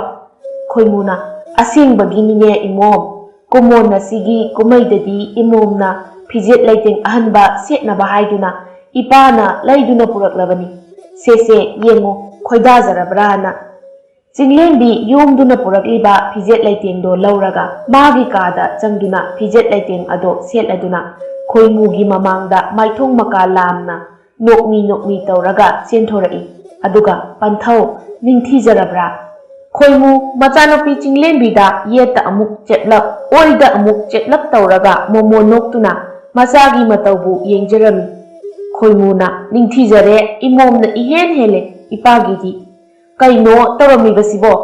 ꯇꯨꯡꯗꯒꯤ ꯇꯥꯊꯣꯠꯅ ꯍꯥꯏꯔꯛꯄꯅꯤ꯫ ꯇꯅꯧꯕꯤꯁꯨ ꯃꯃꯥ ꯇꯥꯊꯣꯠꯀꯤ ꯃꯃꯥꯡꯗ ꯂꯦꯞꯂꯝꯃꯤ꯫ ꯑꯗꯨꯒ ꯃꯆꯦ ꯆꯤꯡꯂꯦꯝꯕꯤꯅ ꯁꯦꯠꯂꯤꯕ ꯐꯤꯖꯦꯠ ꯂꯩꯇꯦꯡ ꯑꯗꯣ ꯃꯤꯇꯥꯗꯨꯅ ꯌꯦꯡꯂꯝꯃꯤ꯫ ꯈꯣꯏꯃꯨꯅ ꯅꯪꯗꯤ ꯀꯗꯥꯏꯗ ꯑꯃꯨꯛ ꯆꯠꯂꯨꯔꯤꯕ ꯏꯅꯨꯡ ꯉꯥꯜꯂꯛꯄꯁꯤꯗ? ꯇꯥꯊꯣꯠꯅ ꯏꯅꯦ ꯆꯥꯎꯕꯤꯇꯣꯟ ꯍꯣꯏꯗ ꯆꯠꯂꯨꯕꯅꯤ꯫ ꯈꯣꯏꯃꯨꯅ ꯐꯔꯦ, ꯑꯗꯨꯗꯤ ꯁꯤꯒꯤ ꯐꯤꯖꯦꯠ ꯂꯩꯇꯦꯡꯁꯤꯅ ꯏꯃꯣꯝ ꯇꯅꯧꯕꯤꯒꯤꯅꯤ, ꯈꯣꯏꯗꯥꯖꯔꯕ꯭ꯔꯥ ꯌꯦꯡꯉꯨ꯫ ꯁꯦ ꯏꯃꯣꯝ ꯇꯅꯧꯕꯤ ꯌꯦꯡꯖꯔꯨꯔꯣ꯫ ꯇꯅꯧꯕꯤ ꯐꯤꯖꯦꯠ ꯂꯩꯇꯦꯡ ꯑꯗꯨ ꯂꯧꯔꯒ ꯃꯆꯦ ꯆꯤꯡꯂꯦꯝꯕꯤꯗ ꯃꯃꯤꯠ ꯑꯗꯣ ꯍꯥꯏꯐꯦꯠ ꯄꯩꯇꯠ ꯌꯦꯡꯂꯝꯂꯒ ꯋꯥ ꯑꯃꯠꯇ ꯉꯥꯡꯂꯝꯗꯅ ꯃꯥꯒꯤ ꯀꯥꯗ ꯆꯪꯈꯤꯔꯝꯃꯤ꯫ ꯇꯅꯧꯕꯤ ꯃꯥꯒꯤ ꯀꯥ ꯍꯦꯛ ꯌꯧꯕꯒ ꯐꯤꯖꯦꯠ ꯂꯩꯇꯦꯡꯗꯣ ꯃꯥꯒꯤ ꯐꯃꯦꯟꯗ ꯁꯥꯐꯨ ꯀꯟꯅ ꯂꯥꯛꯇꯅ ꯂꯪꯁꯤꯜꯂꯤ꯫ ꯑꯩꯒꯤꯅ ꯐꯤꯃꯟ ꯃꯥꯟꯕ ꯆꯣꯔꯐꯣꯟ ꯃꯆꯨꯒꯤ ꯐꯤꯖꯣꯜ, ꯑꯗꯨꯒ ꯃꯤꯅꯥꯏ ꯃꯥꯒꯤꯕꯨꯅ ꯉꯥꯡꯂꯩꯅꯕ ꯃꯆꯨꯒꯤ ꯐꯤꯖꯣꯜ꯫ ꯑꯩꯁꯦ ꯑꯄꯣꯛꯄꯤ ꯃꯃꯣꯝ ꯅꯠꯇꯦ ꯍꯥꯏꯗꯨꯅ ꯃꯤꯆꯪ ꯃꯤꯈꯥꯏ ꯅꯥꯏꯕꯒꯁꯨ ꯇꯧꯔꯤꯕꯅꯤꯅꯦ꯫ ꯐꯠꯇꯕ ꯋꯥꯈꯜꯗ ꯌꯣꯝꯗꯨꯅ ꯃꯆꯦ ꯆꯤꯡꯂꯦꯝꯕꯤꯗ ꯌꯦꯛꯇꯨꯅ ꯇꯅꯧꯕꯤ ꯂꯩꯔꯝꯃꯤ꯫ ꯑꯗꯨꯕꯨ ꯋꯥꯍꯩ ꯑꯃꯠꯇ ꯀꯥꯡꯊꯣꯛꯇ ꯇꯨꯃꯤꯟꯅ ꯑꯗꯨꯃꯛ ꯂꯩꯔꯝꯃꯤ꯫ ꯅꯨꯃꯤꯗꯥꯡ ꯇꯥꯔꯦ, ꯆꯥꯛꯂꯦꯟ ꯆꯥꯃꯤꯟꯅꯕ ꯃꯇꯝꯅꯤ꯫ ꯆꯤꯡꯂꯦꯝꯕꯤ ꯀꯤꯅ ꯇꯔꯥ ꯆꯥꯛꯂꯦꯟ ꯑꯗꯣ ꯍꯨꯛꯆꯔꯝꯃꯤ꯫ ꯃꯇꯧ ꯑꯗꯨ ꯎꯕꯗ ꯈꯣꯏꯃꯨꯅ ꯀꯔꯤ ꯇꯧꯔꯕꯒꯦ ꯏꯃꯣꯝ ꯅꯍꯥꯛꯄꯣ? ꯃꯊꯦꯜ ꯂꯨꯀꯣꯏꯁꯤ ꯃꯍꯥꯎ ꯏꯌꯥꯎ ꯌꯥꯎꯗ꯭ꯔꯕ꯭ꯔꯥꯅꯦ? ꯆꯤꯡꯂꯦꯝꯕꯤꯅ ꯀꯩꯁꯨ ꯇꯧꯕ ꯂꯩꯇꯤꯌꯦ ꯄꯟꯊꯧ꯫ ꯃꯃꯥ, ꯅꯪꯕꯨ ꯏꯃꯣꯝ ꯆꯤꯡꯂꯦꯝꯕꯤꯒꯤ ꯑꯋꯥꯠ ꯑꯄꯥ ꯌꯥꯎꯔꯤꯕꯁꯤ ꯈꯔ ꯍꯥꯞꯄꯨꯅꯦ꯫ ꯆꯤꯡꯂꯦꯝꯕꯤꯅ ꯄꯟꯊꯧ ꯑꯩꯒꯤꯗꯤ ꯌꯥꯔꯅꯤꯌꯦ꯫ ꯈꯣꯏꯃꯨꯅ ꯀꯔꯤꯒꯤ ꯌꯥꯕꯅꯣ? ꯏꯄꯥꯅ ꯂꯩꯔꯛꯂꯤꯕ ꯉꯥꯖꯥꯎꯁꯦ ꯏꯃꯣꯝꯅ ꯈꯣꯏꯕꯨ ꯄꯤꯖꯒꯦ ꯍꯥꯏꯗꯨꯅ ꯂꯩꯔꯛꯂꯤꯕꯅꯤ, ꯆꯥꯁꯤꯜꯂꯨ꯫ ꯇꯥꯊꯣꯠ ꯁꯥꯎꯅꯤꯡꯕꯅ ꯆꯤꯡꯂꯦꯝꯕꯤꯒꯤ ꯃꯉꯛꯁꯝ ꯄꯥꯏꯗꯨꯅ ꯆꯥꯔꯤꯕ ꯆꯥꯛꯂꯦꯟ ꯑꯗꯨꯗ ꯎꯞꯁꯟꯅꯤꯡꯕꯅꯤ, ꯑꯗꯨꯕꯨ ꯃꯥꯏꯊꯣꯡ ꯃꯣꯃꯣꯟ ꯅꯣꯛꯁꯤꯟꯅꯔꯒ ꯈꯪꯗꯦꯗ, ꯏꯀꯥꯏ ꯊꯤꯒꯟꯈꯤꯕꯁꯤꯅ ꯏꯆꯥ ꯑꯍꯟꯁꯦ ꯃꯆꯤꯟꯁꯤꯅ ꯋꯥꯠꯂꯦ ꯐꯥꯎꯕ ꯍꯦꯛ ꯍꯥꯏꯔꯛꯇꯦꯃꯤ ꯃꯈꯣꯏ ꯄꯥꯕꯨꯡ꯫ ꯁꯦ ꯆꯥꯁꯤꯜꯂꯣ꯫ ꯆꯤꯡꯂꯦꯝꯕꯤꯅ ꯌꯥꯔꯅꯤꯌꯦ ꯏꯃꯥꯇꯣꯟ ꯑꯩꯒꯤꯗꯤ꯫ ꯈꯣꯏꯃꯨ ꯆꯤꯡꯂꯦꯝꯕꯤꯅ ꯇꯥꯊꯣꯠꯇ ꯏꯃꯥꯇꯣꯟ ꯍꯥꯏꯅ ꯃꯤꯡꯒꯧꯕ ꯑꯗꯨꯗ ꯍꯨꯛꯀꯦ ꯍꯥꯏꯅ ꯊꯥꯡꯒꯠꯂꯝꯕ ꯆꯈꯣꯝꯗꯣ ꯍꯨꯛꯇꯕꯤꯗ ꯌꯦꯡꯈꯠꯂꯛꯂꯝꯃꯤ꯫ ꯂꯧꯅꯝ ꯍꯩꯕꯤ ꯇꯥꯊꯣꯠꯅꯤ ꯃꯄꯨꯔꯣꯏꯕꯒꯤ ꯃꯤꯠꯌꯦꯡ ꯑꯗꯣ ꯈꯪꯂꯗꯨꯅ ꯀꯔꯤꯒꯤ ꯏꯃꯥꯇꯣꯟ ꯀꯧꯔꯤꯕꯅꯣ? ꯏꯃꯥ ꯍꯥꯏꯅ ꯀꯣꯂꯣꯏ ꯃꯤꯡꯒꯧꯋꯣ ꯅꯪꯁꯨ, ꯑꯩꯒꯤ ꯏꯕꯨꯛꯊꯣꯛꯀꯤ ꯏꯆꯥꯃꯛꯅꯤ ꯈꯜꯂꯤꯕꯅꯤ꯫ ꯅꯅꯥꯎꯅꯨꯄꯤ ꯅꯕꯥꯅꯤꯒꯤ ꯅꯃꯥꯅꯤ ꯑꯩꯁꯦ, ꯏꯃꯥ ꯍꯥꯏꯅ ꯃꯤꯡꯒꯧꯋꯣ꯫ ꯑꯁꯤ ꯍꯥꯏꯔꯒ ꯆꯤꯡꯂꯦꯝꯕꯤꯒꯤ ꯃꯀꯣꯛꯇ ꯅꯨꯡꯁꯤꯅ ꯅꯥꯟꯊꯁꯟꯅꯔꯝꯃꯤ꯫ ꯏꯃꯥ, ꯌꯥꯝꯅ ꯀꯤꯅ ꯆꯤꯡꯂꯦꯝꯕꯤꯅ ꯇꯥꯊꯣꯠꯇ ꯀꯧꯔꯛꯄꯅꯤ꯫ ꯇꯥꯊꯣꯠꯅ ꯑꯗꯨꯅꯤꯗꯅ ꯏꯆꯥꯁꯤꯗꯤ꯫ ꯁꯦ ꯊꯅꯝꯃꯣ, ꯏꯃꯥ ꯂꯣꯏꯁꯤꯜꯂꯒꯦ, ꯄꯣꯊꯥꯖꯔꯨꯔꯣ, ꯆꯠꯂꯣ꯫ ꯆꯤꯡꯂꯦꯝꯕꯤꯅ ꯑꯩ ꯑꯗꯨꯝ ꯂꯣꯏꯁꯤꯜꯂꯝꯃꯒꯦ ꯌꯥꯅꯤꯌꯦ꯫ ꯈꯣꯏꯃꯨꯅ ꯏꯃꯣꯝꯅ ꯀꯔꯤꯒꯤ ꯂꯣꯏꯁꯤꯜꯂꯨꯗꯣꯏꯅꯣ? ꯅꯃꯥ ꯂꯩꯔꯤꯁꯤꯗꯤ꯫ ꯆꯤꯡꯂꯦꯝꯕꯤꯅ ꯑꯩ ꯑꯗꯨꯝ ꯂꯣꯏꯁꯤꯜꯂꯝꯃꯒꯦꯗ ꯄꯟꯊꯧ, ꯀꯔꯤꯁꯨ ꯇꯧꯔꯣꯏꯗ ꯑꯩ ꯑꯗꯨꯝ꯫ ꯌꯥꯔꯦ, ꯏꯃꯥ ꯂꯣꯏꯁꯤꯜꯂꯒꯦ, ꯅꯪꯒꯤ ꯀꯥꯗ ꯆꯪꯂꯒ ꯄꯣꯊꯥꯖꯔꯨꯔꯣ, ꯆꯠꯂꯣ꯫ ꯆꯤꯡꯂꯦꯝꯕꯤꯅ ꯋꯥꯍꯩ ꯍꯥꯏꯕ ꯂꯣꯏꯗ꯭ꯔꯤꯉꯩ ꯃꯔꯛ ꯊꯠꯂꯒ ꯇꯥꯊꯣꯠꯅ ꯍꯥꯏꯔꯛꯄꯅꯤ꯫ ꯈꯣꯏꯃꯨꯅ ꯆꯠꯂꯣ, ꯄꯣꯊꯥꯖꯔꯨꯔꯣ꯫ ꯆꯤꯡꯂꯦꯝꯕꯤ ꯃꯈꯨꯠ ꯑꯗꯣ ꯍꯥꯝꯗꯣꯛꯂꯒ ꯃꯥꯒꯤ ꯀꯥ ꯇꯝꯅ ꯆꯪꯂꯛꯂꯝꯃꯤ꯫ ꯑꯁꯨꯛ ꯀꯨꯏꯕ ꯀꯨꯝꯖꯥꯁꯦ ꯏꯃꯨꯡꯒꯤ ꯃꯀꯨꯞ ꯃꯇꯥ ꯇꯧꯗꯨꯅ ꯂꯥꯛꯂꯒ ꯉꯁꯤ ꯑꯄꯣꯛꯄꯅ ꯇꯧꯍꯟꯗꯕꯤ ꯏꯪꯅ ꯄꯣꯊꯥꯖꯔꯨꯔꯣ ꯍꯥꯏꯅ ꯊꯥꯖꯤꯟꯕꯤꯔꯛꯄ ꯑꯁꯤꯗ ꯃꯥꯏꯊꯣꯡ ꯃꯀꯥ ꯂꯥꯝꯅ ꯃꯣꯃꯣꯟ ꯅꯣꯛꯆꯔꯝꯃꯤ꯫ ꯑꯗꯨꯒ ꯃꯥꯒꯤ ꯐꯃꯦꯟꯗ ꯍꯤꯞꯊꯗꯨꯅ ꯅꯨꯡꯉꯥꯏꯅ ꯄꯣꯊꯥꯖꯔꯝꯃꯤ꯫ ꯑꯁꯨꯝꯅ ꯈꯣꯏꯃꯨ ꯂꯩꯕꯅ ꯃꯔꯝ ꯑꯣꯏꯔꯒ ꯇꯥꯊꯣꯠ ꯆꯤꯡꯂꯦꯝꯕꯤꯕꯨ ꯃꯈꯨꯠ ꯆꯥꯅ ꯄꯦꯟꯅ ꯑꯣꯠꯄ ꯐꯪꯂꯝꯗꯦ꯫ ꯍꯟꯗꯛꯇꯤ ꯈꯣꯏꯃꯨꯁꯨ ꯃꯇꯝ ꯁꯥꯡꯅ ꯂꯩꯊꯕ ꯍꯥꯏꯕꯗꯣ ꯑꯣꯏꯔꯝꯃꯤ꯫ ꯑꯗꯨꯅ ꯇꯥꯊꯣꯠ ꯆꯤꯡꯂꯦꯝꯕꯤꯕꯨ ꯅꯨꯡꯁꯤꯕ ꯁꯥꯁꯤꯟꯅꯗꯨꯅ ꯂꯩꯔꯝꯃꯤ꯫ ꯑꯗꯨꯕꯨ ꯃꯇꯧ ꯑꯗꯨ ꯎꯔꯒ ꯇꯅꯧꯕꯤꯗꯤ ꯑꯁꯥꯎꯕꯅ ꯐꯥꯊꯕ ꯉꯝꯂꯝꯗꯦ꯫ ꯆꯤꯡꯂꯦꯝꯕꯤ ꯃꯄꯥ ꯈꯣꯏꯃꯨ ꯂꯩꯔꯤꯕ ꯃꯇꯝ ꯑꯣꯏꯕꯅ ꯍꯔꯥꯎ ꯍꯔꯥꯎ ꯃꯄꯥꯗ ꯑꯣꯏꯅꯖꯗꯨꯅ ꯂꯩꯔꯝꯃꯤ꯫ ꯃꯗꯨ ꯎꯔꯒ ꯇꯥꯊꯣꯠ ꯑꯃꯗꯤ ꯇꯅꯧꯕꯤꯗꯤ ꯀꯜꯂꯛ ꯃꯩꯅ ꯆꯥꯛꯇꯨꯅ ꯈꯥꯡꯂꯝꯃꯤ꯫ ꯇꯥꯊꯣꯠ ꯃꯄꯨꯔꯣꯏꯕ ꯈꯣꯏꯃꯨꯅ ꯂꯝꯐꯩ ꯆꯠꯀꯗꯕ ꯅꯨꯃꯤꯠ ꯃꯁꯤꯡ ꯊꯤꯗꯨꯅ ꯂꯩꯔꯝꯃꯤ꯫ ꯑꯗꯨꯕꯨ ꯈꯣꯏꯃꯨ ꯆꯠꯄꯒꯤ ꯊꯧꯔꯝ ꯑꯃꯠꯇ ꯂꯥꯛꯂꯝꯗꯦ꯫ ꯑꯁꯨꯝꯅ ꯁꯨꯝ ꯃꯇꯝ ꯍꯧꯖꯤꯟꯈꯤꯗꯨꯅ ꯂꯩꯔꯥꯡ ꯅꯥꯆꯣꯝ ꯀꯨꯝꯃꯩꯒꯤ ꯃꯇꯝ ꯌꯧꯔꯛꯂꯝꯃꯤ꯫ ꯅꯤꯡꯊꯤꯖꯔꯕ ꯂꯩꯖꯕ ꯐꯤꯖꯦꯠ ꯂꯩꯇꯦꯡꯂꯗꯨꯅ ꯂꯩꯕꯥꯛ ꯑꯗꯨꯒꯤ ꯅꯨꯡꯖꯥ ꯄꯥꯈꯪ ꯀꯌꯥꯁꯨ ꯀꯨꯝꯃꯩ ꯑꯗꯨꯒꯤꯗꯃꯛꯇ ꯊꯣꯔꯛꯂꯝꯃꯤ꯫ ꯃꯗꯨꯒꯤ ꯃꯅꯨꯡꯗ ꯆꯤꯡꯂꯦꯝꯕꯤ ꯇꯅꯧꯕꯤ ꯑꯃꯗꯤ ꯂꯩꯕꯥꯛ ꯑꯗꯨꯒꯤ ꯅꯤꯡꯊꯧ ꯄꯨꯌꯥꯝꯕꯒꯤ ꯑꯃꯠꯇ ꯌꯥꯎꯖꯕ ꯃꯄꯥꯔꯤ ꯌꯥꯏꯔꯦꯟꯁꯨ ꯁꯔꯨꯛ ꯌꯥꯅꯕ ꯍꯥꯏꯗꯨꯅ ꯁꯦꯝ ꯁꯥꯕ ꯇꯧꯅꯔꯝꯃꯤ꯫ ꯆꯤꯡꯂꯦꯝꯕ ꯅꯤꯡꯊꯤꯖꯕ ꯃꯆꯥ ꯏꯕꯨꯡꯉꯣꯒꯤ ꯆꯦꯡꯂꯧꯗ ꯉꯥꯎꯔꯣꯏꯗꯕ ꯅꯨꯖꯥ ꯀꯅꯥꯕꯨ ꯂꯩꯗꯧꯔꯤꯕꯒꯦ? ꯁꯦꯅꯥꯄꯇꯤ ꯇꯌꯥꯡꯅ ꯌꯥꯏꯔꯦꯟꯗ ꯌꯦꯡꯗꯨꯅ ꯍꯥꯏꯔꯛꯄꯅꯤ꯫ ꯌꯥꯏꯔꯦꯟꯅ "ꯌꯋꯥ ꯁꯦꯡꯂꯕ꯭ꯔꯥꯅꯦ ꯁꯦꯅꯥꯄꯇꯤ?" ꯁꯦꯅꯥꯄꯇꯤ ꯇꯌꯥꯡꯅ "ꯃꯆꯥ ꯏꯕꯨꯡꯉꯣꯗꯕꯨ ꯁꯦꯅꯥꯄꯇꯤ ꯇꯌꯥꯡꯅ ꯀꯔꯝꯕ ꯃꯤꯀꯨꯞꯇ ꯂꯧꯅꯝ ꯇꯧꯕ ꯌꯥꯎꯈ꯭ꯔꯕꯒꯦ? ꯍꯧꯔꯦꯟꯗꯤ ꯀꯨꯝꯃꯩ ꯑꯗꯨꯗ ꯂꯥꯛꯂꯤꯕ ꯅꯨꯖꯥ ꯀꯌꯥꯒꯤ ꯊꯃꯣꯏ ꯍꯨꯈ꯭ꯔꯅꯤꯗꯣ ꯃꯆꯥ ꯏꯕꯨꯡꯉꯣꯒꯤ ꯅꯨꯡꯁꯤ ꯃꯤꯠꯌꯦꯡ ꯑꯃꯗ." ꯌꯥꯏꯔꯦꯟꯅ "ꯄꯥꯈꯪ ꯑꯩꯒꯤ ꯊꯃꯣꯏ ꯍꯨꯒꯗꯕꯤ ꯅꯨꯖꯥ ꯃꯍꯥꯛ ꯑꯗꯨꯗꯤ ꯀꯔꯝꯕ ꯋꯥꯡꯂꯦꯟ ꯃꯤꯀꯨꯞꯇ ꯊꯦꯡꯅꯒꯗꯧꯔꯤꯕꯅꯣ ꯈꯪꯗ꯭ꯔꯦꯗ." ꯁꯦꯅꯥꯄꯇꯤ ꯇꯌꯥꯡꯅ "ꯋꯥꯔꯨꯅꯨ ꯋꯥꯔꯨꯅꯨ ꯃꯆꯥ ꯏꯕꯨꯡꯉꯣ, ꯂꯩꯕꯥꯛ ꯑꯁꯤꯒꯤ ꯅꯨꯖꯥ ꯄꯨꯝꯅꯃꯛ ꯁꯔꯨꯛ ꯌꯥꯒꯗꯧꯔꯤꯕ ꯀꯨꯝꯍꯩꯅꯤ, ꯑꯗꯨꯗꯒꯤ ꯊꯦꯡꯅꯕ꯭ꯔꯥ ꯍꯥꯏꯕꯗꯣ ꯌꯦꯡꯂꯁꯤ." ꯌꯥꯏꯔꯦꯟꯅ "ꯍꯥꯏꯒꯨꯝꯗꯅ ꯃꯗꯨꯗ ꯌꯦꯡꯕ ꯍꯥꯏꯕꯗꯨꯅꯤ." ꯑꯁꯨꯝꯅ ꯌꯥꯏꯔꯦꯟ ꯃꯄꯥ ꯅꯤꯡꯊꯧ ꯄꯨꯌꯥꯝꯕ ꯑꯃꯗꯤ ꯁꯦꯅꯥꯄꯇꯤ ꯇꯌꯥꯡ ꯁꯟꯇ꯭ꯔꯤ ꯀꯌꯥꯒ ꯂꯣꯏꯅꯗꯨꯅ ꯊꯧꯔꯝ ꯄꯥꯡꯊꯣꯛꯂꯤꯕ ꯃꯐꯝ ꯑꯗꯣ ꯌꯧꯔꯛꯂꯝꯃꯤ꯫ ꯊꯧꯔꯝ ꯑꯗꯨ ꯌꯧꯗ꯭ꯔꯤꯉꯩꯒꯤ ꯃꯃꯥꯡꯗ ꯇꯅꯧꯕꯤ ꯍꯥꯊꯨ ꯍꯥꯊꯨ ꯂꯥꯛꯄꯗ ꯌꯥꯏꯔꯦꯟꯒ ꯊꯦꯡꯒꯥꯏꯅꯔꯝꯃꯤ꯫ ꯇꯅꯧꯕꯤꯅ "ꯑꯌꯣ ꯏꯃꯥ, ꯀꯅꯥꯅꯣ ꯅꯃꯤꯠꯇꯣ?" ꯋꯥꯍꯩ ꯍꯥꯏꯕ ꯂꯣꯏꯗ꯭ꯔꯤꯉꯩ ꯇꯅꯧꯕꯤ ꯌꯦꯡꯈꯠꯂꯨꯕꯗ ꯃꯆꯥ ꯏꯕꯨꯡꯉꯣ ꯌꯥꯏꯔꯦꯟ ꯑꯣꯏꯔꯝꯕ ꯑꯗꯨꯗ ꯋꯥ ꯃꯈꯥ ꯇꯥꯗ ꯃꯃꯤꯠꯇꯣ ꯀꯨꯛꯀꯅꯤ ꯀꯥꯎꯕ ꯃꯈꯩ ꯌꯦꯡꯗꯨꯅ ꯂꯩꯔꯝꯃꯤ꯫ ꯌꯥꯏꯔꯦꯟ ꯋꯥ ꯑꯃꯠꯇ ꯉꯥꯡꯗ ꯇꯅꯧꯕꯤꯗ ꯍꯟꯅ ꯐꯥꯎꯕ ꯌꯦꯡꯗ ꯆꯤꯡꯂꯦꯝꯅ ꯂꯦꯞꯇꯨꯅ ꯂꯩꯔꯝꯃꯤ꯫ ꯃꯇꯧ ꯑꯗꯨ ꯎꯕꯗ ꯁꯦꯅꯥꯄꯇꯤ ꯇꯌꯥꯡ ꯃꯆꯥ ꯏꯕꯨꯡꯉꯣ ꯌꯥꯏꯔꯦꯟꯒꯤ ꯃꯅꯥꯛꯇ ꯆꯪꯁꯤꯜꯂꯛꯂꯒ ꯇꯅꯧꯕꯤꯗ "ꯅꯨꯖꯥ ꯅꯪꯕꯨ ꯑꯁꯣꯛ ꯑꯄꯟꯒꯗꯤ ꯌꯥꯎꯗꯦꯀꯣ? ꯀꯗꯥꯏ ꯀꯗꯥꯏꯗ ꯁꯣꯛꯄꯒꯦ?" ꯇꯅꯧꯕꯤꯅ "ꯀꯔꯤꯁꯨ ꯇꯧꯗꯦ ꯑꯩ, ꯌꯥꯔꯅꯤ." "ꯇꯅꯧꯕꯤ, ꯀꯌꯥꯝ ꯁꯣꯛꯀꯦ?" ꯇꯨꯡꯗꯒꯤ ꯆꯤꯡꯂꯦꯝꯕꯤꯅ ꯍꯪꯂꯛꯄꯅꯤ꯫ ꯈꯣꯟꯖꯦꯜ ꯑꯗꯨ ꯇꯥꯕꯗ ꯑꯣꯟꯊꯣꯛꯇꯨꯅ ꯂꯩꯔꯝꯕ ꯃꯆꯥ ꯏꯕꯨꯡꯉꯣ ꯌꯥꯏꯔꯦꯟ ꯃꯃꯥꯏ ꯁꯠ ꯑꯣꯟꯁꯤꯜꯂꯛꯇꯨꯅ ꯆꯤꯡꯂꯦꯝꯕꯤꯕꯨ ꯌꯦꯡꯈꯠꯂꯛꯂꯝꯃꯤ꯫ ꯏꯪꯅ ꯆꯪꯈꯣꯟꯕꯤ ꯆꯦꯡꯂꯧ ꯁꯛꯇꯝ, ꯇꯊꯛ ꯇꯊꯛ ꯄꯥꯡꯂꯤꯕꯤ ꯁꯖꯤ ꯅꯤꯇꯥꯒꯨꯝꯂꯕꯤ ꯃꯤꯁꯅꯥ ꯑꯅꯤ, ꯊꯥꯖꯅ ꯏꯀꯥꯏꯖꯕꯤ ꯏꯪꯅ ꯃꯦꯡꯂꯕꯤ ꯆꯦꯡꯂꯧ, ꯇꯉꯥꯡ ꯇꯉꯥꯡꯕꯤ ꯆꯤꯟꯕꯥꯜ, ꯁꯅꯥꯒꯨꯝꯅ ꯉꯝꯖꯕꯤ ꯀꯨꯆꯨ, ꯑꯣꯏꯒꯤ ꯅꯥꯞꯄꯗ ꯂꯩꯇꯦꯡꯂꯤꯕ ꯅꯨꯖꯥꯒꯤ ꯅꯥꯆꯣꯝ, ꯃꯗꯨꯒꯤ ꯃꯊꯛꯇ ꯅꯤꯡꯒꯣꯡꯗ ꯇꯟꯊꯥ ꯅꯥꯏꯅ ꯖꯒꯣꯏ ꯁꯥꯔꯤꯕ ꯃꯨꯅ ꯆꯨꯝꯂꯕ ꯆꯣꯏꯖꯥꯏꯅꯔꯕꯤ ꯁꯝꯂꯥꯡ, ꯀꯅꯥꯒꯤ ꯄꯥꯈꯪ ꯊꯃꯣꯏ ꯍꯨꯔꯣꯏꯗꯕꯒꯦ? ꯅꯨꯖꯥ ꯑꯃꯠꯇꯗ ꯍꯟꯅ ꯐꯥꯎꯕ ꯌꯦꯡꯗ ꯂꯥꯛꯂꯤꯕ ꯃꯆꯥ ꯏꯕꯨꯡꯉꯣ ꯌꯥꯏꯔꯦꯟ ꯐꯥꯎꯕ ꯃꯤꯠꯐꯝ ꯍꯣꯡꯅꯤ ꯀꯥꯎꯕ ꯃꯈꯩ ꯆꯤꯡꯂꯦꯝꯕꯤꯕꯨ ꯌꯦꯡꯗꯨꯅ ꯂꯩꯔꯝꯃꯤ꯫ ꯅꯤꯡꯊꯧ ꯃꯆꯥ ꯑꯗꯨꯗ ꯅꯠꯇꯅ ꯂꯝꯄꯥꯛ ꯑꯗꯨꯗ ꯂꯩꯔꯝꯂꯤꯕ ꯄꯥꯈꯪ ꯈꯨꯗꯤꯡꯃꯛ ꯆꯤꯡꯂꯦꯝꯕꯤꯗ ꯃꯤꯠꯌꯦꯡ ꯇꯝꯂꯝꯃꯤ꯫ "ꯑꯁ, ꯑꯩ ꯀꯔꯤꯁꯨ ꯇꯧꯗꯦ, ꯁꯣꯛꯂꯛꯀꯅꯨ ꯑꯩꯉꯣꯟꯗ." "ꯀꯔꯤ ꯊꯣꯛꯏꯅ ꯇꯧꯖꯁꯥꯏꯅꯣ?" ꯆꯤꯡꯂꯦꯝꯕꯤꯅ ꯇꯅꯧꯕꯤꯕꯨ ꯂꯩꯃꯥꯏꯗꯒꯤ ꯆꯤꯡꯈꯠꯄꯤꯒꯦ ꯇꯧꯕꯗ ꯇꯅꯧꯕꯤꯅ ꯍꯥꯏꯔꯛꯄꯅꯤ꯫ ꯑꯁꯤ ꯍꯥꯏꯔꯝꯂꯒ ꯇꯅꯧꯕꯤ ꯐꯨꯛ ꯍꯧꯒꯠꯇꯨꯅ ꯆꯠꯈꯤꯔꯝꯃꯤ꯫ ꯆꯤꯡꯂꯦꯝꯕꯤ ꯁꯦꯅꯥꯄꯇꯤ ꯇꯌꯥꯡ ꯑꯃꯗꯤ ꯃꯆꯥ ꯏꯕꯨꯡꯉꯣ ꯌꯥꯏꯔꯦꯟꯗ ꯑꯣꯟꯁꯤꯜꯂꯒ "ꯃꯆꯥ ꯏꯕꯨꯡꯉꯣ ꯑꯃꯗꯤ ꯑꯉꯝꯕ, ꯑꯩꯒꯤ ꯏꯅꯥꯎ ꯑꯁꯤꯒꯤ ꯃꯑꯣꯡ ꯑꯁꯤꯕꯨ ꯉꯥꯛꯄꯤꯌꯨ, ꯃꯍꯥꯛꯀꯤ ꯃꯍꯨꯠ ꯁꯤꯟꯗꯨꯅ ꯃꯆꯦ ꯑꯩꯍꯥꯛꯅ ꯍꯥꯏꯖꯔꯤ." ꯁꯦꯅꯥꯄꯇꯤ ꯇꯌꯥꯡꯅ "ꯌꯥꯔꯦ ꯌꯥꯔꯦ ꯏꯕꯦꯝꯃ, ꯆꯠꯂꯣ ꯆꯠꯂꯣ, ꯁꯣꯏꯔꯤꯕꯁꯦ ꯅꯅꯥꯎ ꯅꯨꯄꯤꯁꯤ ꯈꯛꯇ ꯅꯠꯇꯦ, ꯃꯆꯥ ꯏꯕꯨꯡꯉꯣꯒ ꯊꯦꯡꯖꯤꯟꯅꯈꯤꯕꯅꯤ, ꯃꯁꯤꯗ ꯀꯅꯥꯁꯨ ꯁꯣꯏꯕ ꯂꯩꯇꯦꯗ." ꯆꯤꯡꯂꯦꯝꯕꯤꯅ "ꯑꯗꯨ ꯑꯣꯏꯔꯕꯗꯤ ꯑꯩ ꯑꯃꯨꯛ ꯆꯠꯆꯔꯨꯈꯤꯒꯦ." ꯌꯥꯏꯔꯦꯟꯅ "ꯑꯃꯨꯛꯇ ꯉꯥꯏꯕꯤꯈꯣꯕ."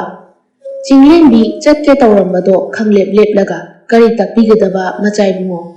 ꯌꯥꯏꯔꯦꯟꯅ "ꯑꯩꯍꯥꯛꯁꯦ ꯋꯥꯐꯝ ꯑꯃ ꯁꯨꯝ ꯅꯨꯖꯥꯗ ꯁꯨꯝ..." ꯃꯆꯥ ꯏꯕꯨꯡꯉꯣ ꯌꯥꯏꯔꯦꯟ ꯋꯥ ꯃꯈꯥ ꯇꯥꯕ ꯉꯝꯗ ꯃꯁꯥ ꯑꯗꯣ ꯊꯀꯠꯇꯨꯅ ꯂꯩꯔꯝꯃꯤ꯫ ꯃꯆꯥ ꯏꯕꯨꯡꯉꯣꯒꯤ ꯃꯇꯧ ꯈꯪꯕ ꯁꯦꯅꯥꯄꯇꯤ ꯇꯌꯥꯡꯅ ꯏꯕꯦꯝꯃꯒꯤ ꯀꯣꯂꯣꯏ ꯃꯤꯡꯂꯦꯟꯁꯤꯕꯨ ꯀꯔꯤ ꯀꯧꯕꯤꯕꯒꯦ ꯁꯠ ꯍꯥꯏꯔꯛꯏ꯫ ꯆꯤꯡꯂꯦꯝꯕꯤ ꯋꯥꯍꯩ ꯑꯃꯠꯇ ꯉꯥꯡꯂꯝꯗ ꯅꯣꯛꯐꯦꯠ ꯇꯃꯛ ꯅꯣꯛꯂꯝꯂꯒ ꯆꯠꯈꯤꯔꯝꯃꯤ꯫ ꯃꯇꯧ ꯑꯗꯨꯅ ꯍꯦꯟꯅ ꯌꯥꯏꯔꯦꯟꯗꯤ ꯉꯥꯎꯍꯟꯕ ꯍꯥꯏꯕꯗꯣ ꯊꯣꯛꯈ꯭ꯔꯦ꯫ ꯆꯤꯡꯂꯦꯝꯕꯤꯅ ꯆꯠꯈꯤꯕ ꯃꯥꯏꯀꯩ ꯑꯗꯣ ꯌꯦꯡꯗꯨꯅ ꯂꯩꯔꯝꯃꯤ꯫ ꯃꯆꯥ ꯏꯕꯨꯡꯉꯣꯒꯤ ꯃꯑꯣꯡ ꯑꯗꯨ ꯎꯕꯗ ꯁꯦꯅꯥꯄꯇꯤ ꯇꯌꯥꯡꯅ ꯊꯃꯣꯏꯅ ꯈꯣꯏꯗꯥꯖꯕꯤ ꯅꯨꯖꯥ ꯑꯗꯣ ꯑꯁꯤꯒꯤ ꯅꯨꯖꯥ ꯑꯁꯦ ꯑꯣꯏꯔꯕ꯭ꯔꯥ ꯃꯆꯥ ꯏꯕꯨꯡꯉꯣꯕꯨ? ꯌꯥꯏꯔꯦꯟꯅ ꯈꯪꯗꯦ ꯁꯦꯅꯥꯄꯇꯤ, ꯃꯥꯒꯤ ꯂꯦꯝꯖꯕꯤ ꯃꯇꯧꯁꯤꯅ ꯏꯐꯝꯗ ꯐꯥꯎꯔꯤꯕ ꯏꯊꯤꯜ ꯑꯁꯦ ꯍꯦꯟꯒꯠꯂꯛꯄꯒꯨꯝꯅ ꯇꯧꯏ꯫ ꯁꯦꯅꯥꯄꯇꯤ ꯇꯌꯥꯡꯅ ꯁꯣꯏꯗ꯭ꯔꯦ ꯂꯣꯡꯍꯨꯞꯅ ꯎꯞꯄꯦ ꯍꯟꯗꯛꯇꯤ ꯃꯆꯥ ꯏꯕꯨꯡꯉꯣꯒꯤ ꯊꯃꯣꯏꯗꯣ ꯅꯨꯖꯥ ꯑꯁꯤꯅ꯫ ꯁꯦꯅꯥꯄꯇꯤ ꯇꯌꯥꯡꯒꯤ ꯋꯥꯗꯨ ꯇꯥꯔꯒ ꯃꯆꯥ ꯏꯕꯨꯡꯉꯣ ꯌꯥꯏꯔꯦꯟ ꯅꯣꯛꯐꯦꯠ ꯇꯧꯖꯔꯝꯃꯤ꯫ ꯉꯥꯏꯍꯥꯛ ꯂꯩꯔꯕ ꯃꯇꯨꯡ ꯊꯧꯔꯝ ꯑꯗꯣ ꯍꯧꯅꯕ ꯃꯄꯥ ꯁꯦꯝꯅꯔꯝꯃꯤ꯫ ꯇꯅꯧꯕꯤꯅ ꯍꯥꯟꯅ ꯆꯪꯁꯤꯜꯂꯛꯂꯒ ꯃꯆꯥ ꯏꯕꯨꯡꯉꯣ ꯌꯥꯏꯔꯦꯟꯒꯤ ꯃꯄꯥ ꯊꯤꯗꯨꯅ ꯂꯦꯞꯂꯝꯃꯤ꯫ ꯑꯗꯨꯕꯨ ꯌꯥꯏꯔꯦꯟ ꯇꯅꯧꯕꯤꯗ ꯃꯃꯤꯠꯅꯕꯨ ꯍꯟꯅ ꯌꯦꯡꯂꯨꯗ ꯆꯤꯡꯂꯦꯝꯕꯤꯒꯤ ꯃꯥꯏꯀꯩ ꯑꯗꯨꯕꯨ ꯀꯣꯏꯊꯤ ꯊꯤꯖꯔꯝꯃꯤ꯫ ꯃꯌꯥꯝ ꯃꯔꯛꯇ ꯆꯤꯡꯂꯦꯝꯕꯤꯁꯨ ꯆꯪꯂꯛꯂꯝꯃꯤ꯫ ꯆꯤꯡꯂꯦꯝꯕꯤ ꯆꯪꯉꯛꯄ ꯎꯔꯕꯗ ꯌꯥꯏꯔꯦꯟ ꯃꯣꯃꯣꯟ ꯅꯣꯛꯅ ꯆꯤꯡꯂꯦꯝꯕꯤꯅ ꯂꯩꯔꯤꯕ ꯃꯐꯝ ꯑꯗꯨ ꯇꯥꯅ ꯆꯠꯇꯨꯅ ꯂꯦꯞꯃꯤꯟꯅꯔꯝꯃꯤ꯫ ꯆꯤꯡꯂꯦꯝꯕꯤꯁꯨ ꯌꯥꯏꯔꯦꯟꯒꯤ ꯃꯅꯥꯛꯇ ꯆꯪꯁꯤꯜꯂꯛꯇꯨꯅ ꯂꯦꯞꯂꯕ ꯑꯗꯨꯗ ꯏꯀꯥꯏ ꯅꯨꯡꯁꯤ ꯌꯥꯅꯅ ꯅꯣꯛꯃꯤ ꯇꯧꯗꯨꯅ ꯑꯃꯨꯛ ꯃꯤꯠ ꯆꯥꯅꯩ꯫ ꯃꯇꯧ ꯑꯗꯨ ꯎꯕꯗ ꯇꯅꯧꯕꯤꯒꯤ ꯊꯃꯣꯏꯗꯤ ꯃꯩꯔꯤꯛ ꯍꯧꯕ ꯑꯣꯏꯅ ꯊꯣꯛꯂꯔꯤ꯫ ꯑꯗꯨꯒꯤ ꯃꯊꯛꯇ ꯂꯝꯕꯥ ꯁꯦꯝꯂꯛꯄꯗ ꯌꯥꯏꯔꯦꯟ ꯑꯃꯗꯤ ꯆꯤꯡꯂꯦꯝꯕꯤ ꯑꯣꯏꯅ ꯇꯥꯔꯝꯃꯤ꯫ ꯃꯗꯨ ꯈꯪꯂꯒ ꯇꯅꯧꯕꯤ ꯑꯁꯥꯎꯕꯅ ꯈꯝ ꯊꯦꯡꯂꯝꯃꯤ꯫ ꯑꯗꯨꯕꯨ ꯋꯥꯍꯩ ꯑꯃꯠꯇ ꯉꯥꯡꯗ ꯇꯨꯃꯤꯟꯅ ꯂꯦꯞꯇꯨꯅ ꯂꯩꯔꯝꯃꯤ꯫ ꯆꯤꯡꯂꯦꯝꯕꯤ ꯃꯍꯥꯛꯀꯤ ꯑꯣꯏꯒꯤ ꯅꯥꯞꯄꯗ ꯆꯤꯜꯂꯤꯕ ꯅꯥꯆꯣꯝ ꯑꯗꯣ ꯂꯧꯊꯣꯛꯇꯨꯅ ꯃꯆꯥ ꯏꯕꯨꯡꯉꯣ ꯌꯥꯏꯔꯦꯟꯗ ꯈꯨꯠꯁꯤꯟꯅꯔꯝꯃꯤ꯫ ꯌꯥꯏꯔꯦꯟꯁꯨ ꯍꯔꯥꯎ ꯂꯧꯁꯤꯜꯂꯝꯃꯤ꯫ ꯑꯁꯨꯝꯅ ꯅꯨꯃꯤꯠ ꯑꯗꯨꯗꯒꯤ ꯍꯧꯔꯒ ꯀꯨꯝꯃꯩ ꯂꯣꯏꯗ꯭ꯔꯤ ꯐꯥꯎꯕ ꯆꯤꯡꯂꯦꯝꯕꯤ ꯃꯆꯥ ꯏꯕꯨꯡꯉꯣ ꯌꯥꯏꯔꯦꯟꯒ ꯂꯣꯏꯅꯗꯨꯅ ꯂꯩꯔꯝꯃꯤ꯫ ꯋꯥꯍꯩ ꯑꯃꯠꯇ ꯀꯥꯡꯊꯣꯛꯅꯗ ꯂꯨꯅ ꯌꯦꯡꯅꯗꯨꯅ ꯅꯣꯛꯃꯤ ꯂꯩꯅꯔꯝꯃꯤ꯫ ꯇꯧꯅꯔꯤꯕ ꯃꯑꯣꯡ ꯑꯗꯣ ꯇꯅꯧꯕꯤꯗꯗꯤ ꯍꯦꯟꯅꯗꯨꯝ ꯃꯩꯁꯥ ꯍꯥꯞꯄ ꯍꯥꯏꯕꯗꯣ ꯑꯣꯏꯔꯝꯃꯤ꯫ ꯑꯃꯨꯛꯇꯪ ꯑꯣꯏꯔꯕꯁꯨ ꯃꯆꯥ ꯏꯕꯨꯡꯉꯣ ꯌꯥꯏꯔꯦꯟꯒ ꯇꯥꯃꯤꯟꯅꯔꯕꯗꯤ ꯈꯟꯖꯗꯨꯅ ꯁꯦꯝꯂꯤꯕ ꯃꯀꯦ ꯑꯗꯣ ꯑꯔꯦꯝꯕ ꯇꯥꯗꯨꯅ ꯀꯨꯝꯃꯩ ꯑꯗꯨꯁꯨ ꯂꯣꯏꯁꯤꯜꯂꯝꯃꯤ꯫ ꯆꯠꯂꯝꯗꯥꯏꯒꯤ ꯃꯤꯀꯨꯞꯇ ꯌꯥꯏꯔꯦꯟ ꯆꯤꯡꯂꯦꯝꯕꯤꯒ ꯂꯣꯟꯅ ꯎꯅꯔꯝꯃꯤ꯫ ꯃꯇꯝ ꯈꯔ ꯂꯣꯏꯅꯕꯗꯨꯅ ꯆꯤꯡꯂꯦꯝꯕꯤꯒꯤ ꯊꯃꯣꯏꯗ ꯃꯆꯥ ꯏꯕꯨꯡꯉꯣ ꯌꯥꯏꯔꯦꯟꯒꯤ ꯃꯐꯝ ꯂꯩꯕ ꯍꯧꯔꯛꯂꯝꯃꯤ꯫ ꯑꯗꯨꯅ ꯌꯥꯏꯔꯦꯟꯒ ꯎꯅꯕꯗ ꯑꯀꯤ ꯇꯨꯖꯨꯡꯕ ꯍꯥꯏꯕꯗꯣ ꯄꯣꯛꯂꯝꯗꯦ꯫ ꯉꯁꯤꯒꯤ ꯃꯤꯀꯨꯞ ꯑꯁꯦ ꯑꯩ ꯆꯠꯍꯟꯅꯤꯡꯗ꯭ꯔꯦ, ꯂꯦꯞꯍꯟꯅꯤꯡꯂꯦ꯫ ꯅꯨꯖꯥ ꯅꯪꯕꯨ ꯏꯃꯤꯠ ꯄꯦꯟꯅ ꯌꯦꯡꯖꯕ ꯐꯪꯂꯔꯣꯏ ꯑꯔꯣꯏꯕ ꯍꯥꯏꯕꯗꯣ ꯑꯣꯏꯔꯕꯅꯤꯅ꯫ ꯑꯗꯨꯕꯨ ꯑꯩꯕꯨ ꯊꯥꯖꯧ, ꯅꯪꯒꯤ ꯅꯅꯥꯛꯇ ꯑꯩ ꯁꯣꯏꯗꯅ ꯂꯥꯛꯈꯤꯅꯤ꯫ ꯑꯩꯒꯤ ꯏꯄꯥ ꯅꯤꯡꯊꯧꯗ ꯍꯥꯏꯖꯗꯨꯅ ꯅꯨꯖꯥ ꯅꯪꯕꯨ ꯑꯩꯒꯤ ꯂꯩꯃ ꯑꯣꯏꯍꯟꯕꯤꯌꯨ ꯍꯥꯏꯔꯒ ꯅꯨꯖꯥ ꯅꯍꯥꯛꯀꯤ ꯁꯪꯒꯥꯏꯗ ꯄꯥꯈꯪ ꯑꯩꯍꯥꯛ ꯈꯣꯡꯗꯣꯏꯔꯛꯈꯤꯅꯤ꯫ ꯄꯥꯈꯪ ꯑꯣꯏꯕ ꯑꯩꯕꯨ ꯊꯥꯖꯕꯤꯌꯨ, ꯈꯣꯡꯐꯝꯂꯣꯝꯗ ꯊꯃꯣꯏ ꯆꯦꯠꯅ ꯂꯩꯕꯤꯔꯝꯃꯨꯀꯣ꯫ ꯆꯠꯂꯝꯗꯥꯏꯒꯤ ꯃꯤꯀꯨꯞꯇ ꯃꯆꯥ ꯏꯕꯨꯡꯉꯣ ꯌꯥꯏꯔꯦꯟꯅ ꯆꯤꯡꯂꯦꯝꯕꯤꯒꯤ ꯃꯈꯨꯠ ꯑꯗꯣ ꯄꯥꯏꯗꯨꯅ ꯍꯥꯏꯔꯛꯄꯅꯤ꯫ ꯆꯤꯡꯂꯦꯝꯕꯤ ꯋꯥꯍꯩ ꯑꯃꯠꯇ ꯈꯨꯝꯕ ꯉꯝꯈꯤꯗꯦ꯫ ꯋꯥꯐꯝ ꯑꯗꯣ ꯍꯥꯏꯔꯝꯂꯒ ꯌꯥꯏꯔꯦꯟ ꯀꯣꯅꯨꯡ ꯇꯝꯅ ꯑꯃꯨꯛ ꯍꯟꯈꯤꯔꯝꯃꯤ꯫ ꯆꯤꯡꯂꯦꯝꯕꯤ ꯃꯤꯠꯂꯨꯗ ꯄꯤꯔꯥꯡ ꯏꯍꯧ ꯌꯥꯏꯔꯦꯟꯅ ꯆꯠꯈꯤꯕ ꯃꯥꯏꯀꯩ ꯑꯗꯣ ꯌꯦꯡꯗꯨꯅ ꯂꯦꯞꯍꯧꯏ꯫ ꯃꯇꯝ ꯈꯔ ꯍꯧꯈ꯭ꯔꯦ꯫ ꯌꯥꯏꯔꯦꯟꯒꯤ ꯃꯥꯏꯀꯩꯗꯒꯤ ꯋꯥꯍꯩ ꯑꯃ ꯐꯥꯎꯕ ꯇꯥꯕ ꯐꯪꯗ ꯆꯤꯡꯂꯦꯝꯕꯤ ꯂꯦꯟꯕ ꯇꯥꯔꯝꯃꯤ꯫ ꯃꯇꯝ ꯑꯗꯣ ꯃꯄꯥ ꯈꯣꯏꯃꯨꯁꯨ ꯂꯝꯐꯩ ꯆꯠꯅꯕ ꯂꯣꯏꯁꯤꯟꯕ ꯅꯨꯃꯤꯠꯅꯤ꯫ ꯇꯥꯊꯣꯠ ꯃꯄꯨꯔꯣꯏꯕ ꯆꯠꯈ꯭ꯔꯅꯤ ꯈꯜꯂꯨꯕꯗ ꯍꯔꯥꯎꯕꯅ ꯉꯝꯈꯩ ꯂꯩꯔꯝꯗꯦ꯫ ꯑꯗꯨꯕꯨ ꯊꯋꯥꯏ ꯅꯨꯡꯉꯥꯏꯇꯕ ꯃꯇꯧ ꯎꯠꯁꯤꯟꯅꯔꯝꯃꯤ꯫ ꯇꯥꯊꯣꯠꯅ ꯃꯇꯝ ꯈꯔꯒ ꯁꯥꯡꯅ ꯂꯩꯊꯕꯤꯔꯕꯗꯤ ꯐꯒꯗꯕꯅꯤ, ꯃꯈꯣꯏ ꯄꯥꯕꯨꯡꯁꯨ ꯍꯦꯛꯇ ꯆꯠꯂꯒꯦꯅ ꯈꯣꯡ ꯊꯥꯡꯗꯣꯛꯄꯅ ꯍꯦꯜꯂꯛꯏ꯫ ꯈꯣꯏꯃꯨꯅ ꯌꯥꯗ ꯇꯧꯔꯤꯅꯤꯅꯦ ꯃꯃꯥ, ꯑꯩꯅ ꯍꯦꯟꯅ ꯅꯪ ꯑꯃꯗꯤ ꯏꯃꯣꯝꯁꯤꯡꯒ ꯂꯣꯏꯅꯗꯨꯅ ꯂꯩꯅꯤꯡꯂꯤꯕꯅꯤ꯫ ꯑꯗꯨꯕꯨ ꯂꯂꯣꯟ ꯏꯇꯤꯛ ꯇꯧꯔꯨꯕ ꯑꯩꯒꯤꯗꯤ ꯃꯁꯤꯁꯨ ꯇꯧꯗ ꯌꯥꯗ꯭ꯔꯕ ꯏꯊꯧꯗꯥꯡꯅꯤ꯫ ꯐꯔꯦꯁꯦ, ꯏꯟꯊꯤꯖꯅ ꯅꯃꯣꯝ ꯑꯅꯤꯕꯨ ꯆꯤꯀꯣꯟ ꯅꯥꯎꯀꯣꯟꯗꯨꯅ ꯂꯩꯃꯤꯟꯅꯔꯝꯃꯨ꯫ ꯅꯃꯣꯝ ꯑꯅꯤꯒꯤ ꯃꯔꯛꯇ ꯈꯦꯠꯅꯕ ꯊꯝꯒꯅꯨꯀꯣ ꯃꯇꯝ ꯆꯨꯞꯄꯗ ꯃꯃꯥ꯫ ꯇꯥꯊꯣꯠꯅ ꯍꯣꯏ ꯃꯈꯣꯏ ꯄꯥꯕꯨꯡ, ꯑꯩ ꯊꯝꯖꯔꯣꯏ꯫ ꯃꯇꯝ ꯆꯨꯞꯄꯗ ꯃꯈꯣꯏ ꯄꯥꯕꯨꯡꯒꯤ ꯋꯥꯍꯩꯕꯨ ꯉꯥꯛꯇꯨꯅ ꯆꯠꯆꯔꯤꯕꯅꯤ꯫ ꯈꯣꯏꯃꯨꯅ ꯍꯣꯏ ꯐꯔꯦ, ꯑꯩ ꯂꯣꯏꯁꯤꯜꯂꯒꯦ꯫ ꯏꯃꯣꯝꯁꯤꯡꯁꯦ ꯍꯧꯒꯠꯂꯛꯂꯕꯗꯤ ꯃꯄꯥ ꯑꯩ ꯈꯣꯡꯁꯦ ꯊꯥꯡꯗꯣꯛꯇꯨꯅ ꯆꯠꯄ ꯑꯃꯨꯛ ꯉꯝꯂꯔꯣꯏ꯫ ꯇꯥꯊꯣꯠꯅ ꯐꯅꯤ ꯃꯈꯣꯏ ꯄꯥꯕꯨꯡ꯫ ꯈꯣꯏꯃꯨ ꯆꯠꯈꯤꯔꯝꯃꯤ꯫ ꯊꯣꯡꯒꯥꯜ ꯂꯥꯟꯊꯣꯛꯈ꯭ꯔꯕ ꯃꯇꯨꯡ ꯇꯥꯊꯣꯠꯅ ꯄꯦꯜꯂꯦ, ꯋꯥꯏꯗꯨꯝ ꯁꯪꯉꯦ, ꯅꯨꯡꯉꯥꯏꯔꯅꯤ ꯁꯤꯗꯒꯤꯗꯤ꯫ ꯀꯩꯁꯨ ꯂꯩꯇꯕꯤ ꯃꯤꯅꯥꯏ ꯅꯨꯄꯤ ꯃꯥꯅ hekta masai bungogi laimu oibadi matik nate aigi icha tanobina oigedabani he haujikti ukan oiramba mapasu chatkredana kumai nungairani ngasidi nongpok chingkhai hulakpa matamni chinglembi haugatuna masa mau iru sengna luzaraga phi asengba setuna lai khurumlami lai khurumba loiraba matungda phi asengba hongdoklamlaga magi kada changlaklami tathona taribra chinglembina kari takpigadaba ima nangonda kanana aingonda ima kau haige ha asi hairaga tathot chinglembida khupakna tharami heminai nubi nangna aingonda ima kaubagi natiklo ha cinglembi khon nikli tauraga ai soikibani ima ton ima masai bungona mabu khoida halabani sat changsinlaga tanongbi asauba amaga loinana haireklam tathona lamket lam haibi nangna nanau nupigi punsi asida asuk yetlibase karigino ha cinglembina ima ton ai wakhal taba ngamjadre tathona taroye tasinaroi haujikti ha nangna nanau nupi nga khoidajai khangna karigi mithingai oiri ha thuna haidokhigadabani nangi mahota nanau nupibu mazai bungogi leimo ohengadabani khangaba cinglengbina wafam adumakti aingamjaroi imaton mazai bungoda minamba aingamloi adugisu mathakta mazai bungogi thamoina tanaubibu khoidabu oidiye cinglenbigi wahai adu tabada tanobina heminai nubi nangna wafam ado haiba yabro aingonda ha asi hairaga cinglembida khupakna on duna tharam cinglembina aise nangi nathaki ahaniko nangi nacheniko tanobi aduga nangmakna aingonda khut tharabako tanobina karigi ithaki ahan karigi ijeno aigi ije leite nangbu aiga pukminabro nangdine khangaba nama laithung paktona laikhidrabi adugi macha wahai haiba loidringai cinglembi tanobigi mamaida haigatna khupakna tharami aduga wahai ado anirak surakanu ahal laman thakha khangdabadi tawakanu nang aigi ireng khakni khanna ngasi phawba khanglakpani aduga nangmakna wahai ado haiba ngamba tanobina heminai nubi nanggumana aingonda khupakna thabasai nang ngasidi nungairani asi hairaga tanobi cinglembigi sangkraba masam ado laktana cinglaga phamenda laktuna cingtharami tathona karisu leitabi nangna aigi ichagi mamaida khupakna thaba yabra ha minai nubi asi hairaga cinglembigi mangak sampaiduna leimaiduda namsili aduga nangda sijakhrone ai amukta ne tarage ngasidi nang nungairani angang olhalage nang asi hairaga cinglembigi makhudang paiduna phamangdagi laktuna cingduna uthoklaklami imaton aibu thadopiyu ai matungda tawjalaroye aibu adukanba chairakto pibigano tatho cinglembibu sumangda laktana inthuraga khangbra nang ha nangda sikradi ai pelani cinglembina aibu thadopiyu imaton panthau nangbu kadaida leibage namombu amukta kanbiyu panthau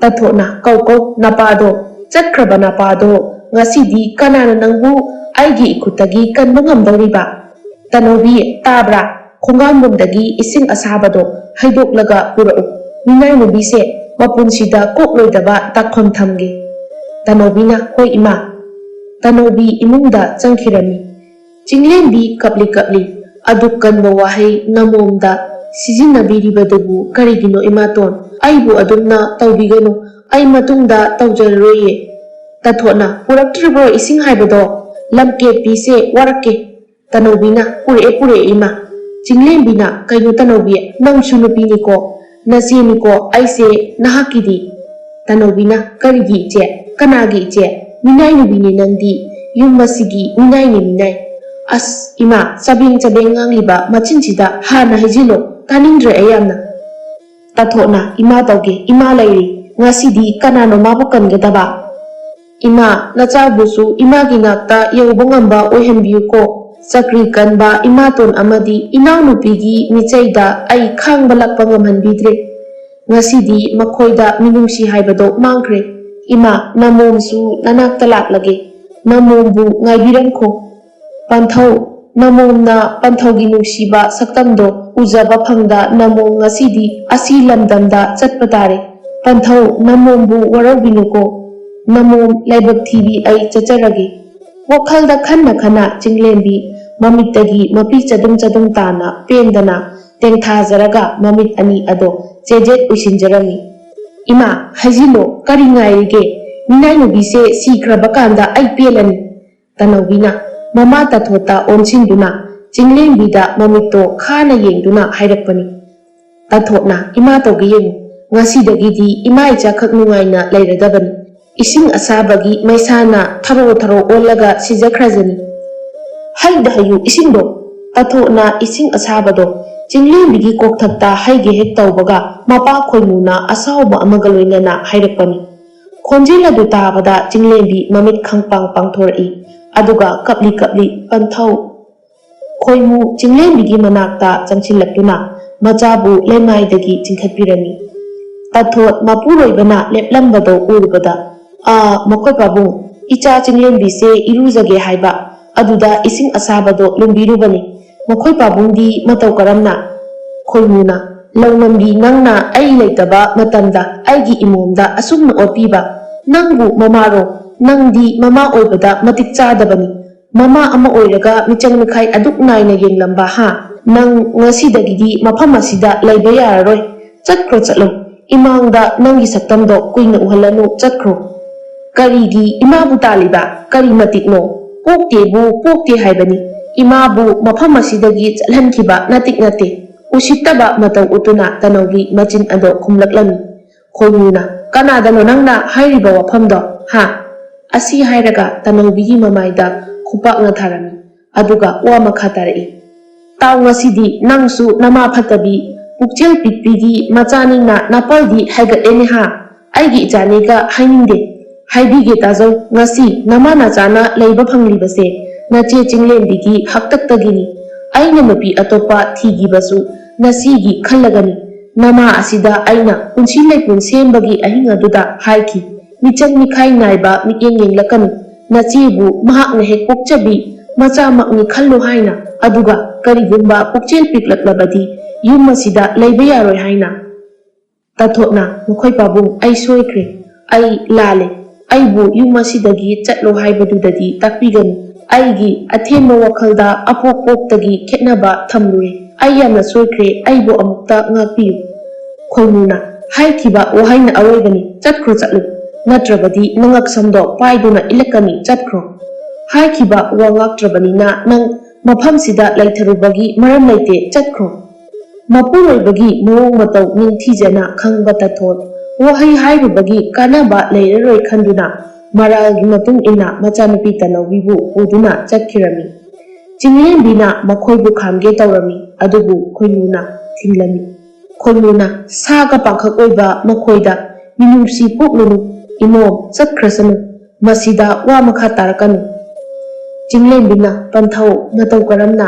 ꯏꯃꯥꯇꯣꯟꯅ ꯍꯥꯏꯕꯗꯗꯤ ꯄꯟꯊꯧ ꯂꯝꯐꯩꯗ ꯆꯠꯈꯤ ꯍꯥꯏꯔꯛꯏ꯫ ꯈꯣꯏꯃꯨꯅ ꯆꯨꯝꯃꯤ, ꯑꯩ ꯆꯠꯅꯕ ꯊꯣꯔꯛꯄꯅꯤ, ꯑꯗꯨꯕꯨ ꯑꯩꯈꯣꯏꯒꯤ ꯂꯩꯀꯥꯏꯒꯤ ꯃꯆꯤꯟꯗ ꯅꯤꯡꯊꯧꯒꯤ ꯀꯣꯅꯨꯡꯗꯒꯤ ꯂꯥꯛꯄ ꯆꯦꯕꯥꯎꯅꯤ ꯍꯥꯏꯗꯨꯅ ꯁꯟꯇ꯭ꯔꯤ ꯑꯃꯅ ꯄꯤꯔꯝꯃꯤ꯫ ꯃꯗꯨꯗ ꯅꯪꯕꯨ ꯃꯖꯥꯏꯕꯨꯡꯉꯣ ꯌꯥꯏꯔꯦꯟꯒꯤ ꯂꯩꯃ ꯑꯣꯏꯅ ꯂꯧꯁꯤꯟꯕꯒꯤ ꯑꯌꯥꯕ ꯑꯗꯣ ꯏꯅꯤꯡꯊꯧ ꯄꯨꯌꯥꯝꯕꯅ ꯄꯤꯕꯤꯔꯦ ꯍꯥꯏꯅ ꯆꯦꯕꯥꯎ ꯑꯗꯨꯗ ꯍꯥꯏꯔꯛꯈꯤ꯫ ꯃꯗꯨ ꯇꯥꯕꯗ ꯑꯩ ꯍꯔꯥꯎꯃꯟꯗꯨꯅ ꯂꯝꯐꯩꯒ ꯆꯠꯇꯕꯤ ꯍꯜꯂꯛꯂꯤꯕꯅꯤ꯫ ꯑꯗꯨꯒ ꯇꯧꯔꯝꯂꯤꯕ ꯏꯃꯣꯝ, ꯅꯪꯒꯤ ꯅꯇꯧꯗꯨꯗꯤ ꯏꯄꯥ ꯇꯁꯦꯡꯅ ꯑꯉꯛꯄ ꯑꯣꯏꯈꯤꯕꯅꯤ꯫ ꯏꯃꯣꯝ, ꯅꯍꯥꯛꯅ ꯑꯁꯨꯝꯅ ꯑꯋꯥꯕ ꯀꯌꯥꯁꯦ ꯈꯥꯡꯗꯨꯅ ꯂꯩꯔꯝꯂꯤꯕꯅꯤ ꯈꯜꯂꯛꯄꯗ ꯏꯄꯥꯗꯤ ꯇꯨ ꯆꯨꯡꯕ ꯄꯣꯛꯏ꯫ ꯑꯗꯨꯕꯨ ꯍꯧꯖꯤꯛꯇꯤ ꯏꯄꯥ ꯂꯩꯔꯤ, ꯏꯃꯣꯝ ꯅꯪꯕꯨ ꯊꯥꯗꯣꯛꯇꯨꯅ ꯃꯐꯝ ꯀꯔꯤꯗꯁꯨ ꯆꯠꯂꯔꯣꯏ꯫ ꯆꯤꯡꯂꯦꯝꯕꯤꯅ ꯄꯟꯊꯧ ꯑꯁꯤ ꯍꯥꯏꯔꯒ ꯃꯄꯥ ꯃꯆꯥ ꯄꯨꯟꯅ ꯊꯃꯣꯏ ꯁꯣꯛꯅ ꯀꯞꯃꯤꯟꯅꯔꯝꯃꯤ꯫ ꯑꯁꯨꯝꯅ ꯅꯨꯃꯤꯠꯇꯣ ꯍꯧꯈꯤꯔꯝꯃꯤ꯫ ꯍꯥꯏꯅꯈꯤꯕꯒꯤ ꯃꯇꯨꯡ ꯏꯟꯅ ꯃꯆꯥꯏꯕꯨꯡꯉꯣ ꯌꯥꯏꯔꯦꯟ ꯃꯄꯥ ꯅꯤꯡꯊꯧ ꯄꯨꯌꯥꯝꯕꯅ ꯅꯤꯡꯊꯧ ꯈꯨꯕꯝ ꯁꯤꯟꯅꯔꯕ ꯃꯇꯨꯡ